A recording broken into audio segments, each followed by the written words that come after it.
उड़ने की आशा की कहानी में इस बार परिवार को एक ऐसी चीज मिलती है जो खजाना तो बिल्कुल नहीं है, लेकिन अपने अंदर सालों पुराना दर्द जरूर छुपाई बैठी है। गांव में सचिन, तेजस और आकाश एक पुराने खजाने की तलाश में जमीन खोद रहे होते हैं। काफी मेहनत के बाद उनके हाथ एक पुरानी बाल्टी लगती है।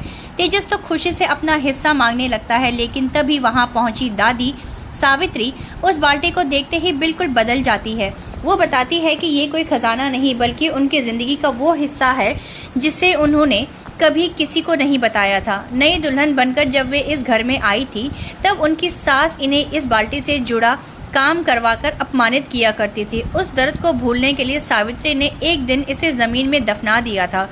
ये बात सुनकर सचिन और सयाली को दादी के दर्द का एहसास होता था। वहीं तेजस की सारी खुशी एक झटके में खत्म हो जाती है। तबीयत खराब होने के बावजूद वो घर में काम में लगी रहती है। रेणुका उसकी परेशानी समझने के बजाय उसे नाटक करने का ताना देती है, लेकिन सचिन अपनी पत्नी की हालत देख चुप नहीं रह पाता। वो सायली को आराम कराने के लिए उसे तेजस और रोशनी के खाली कमरे में सुला देता है।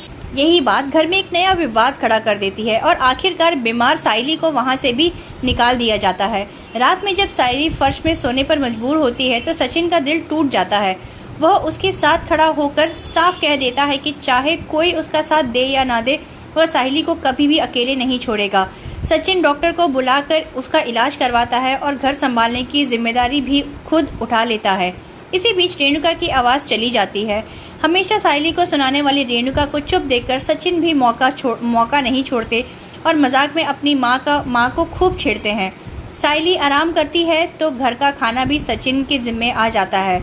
वो सबके लिए खिचड़ी बनाता है। शुरुआत में रेणुका खूब नखरे करती है, लेकिन आखिरकार भूख के आगे उसे खिचड़ी से पेट भरना ही पड़ता है। और तभी घर की सारी नाराजगी एक तरफ रह जाती है, क्योंकि रोशनी की माँ अचानक घर पहुंचती है। उनके साथ छोटा क्रिश भी होता है जिसका एक्सीडेंट हुआ है। सचिन उसे संभालने में लग जाता है और पूरा परिवार एक बार फिर मुश्किल घड़ी के समय एक साथ खड़ा नजर आता है।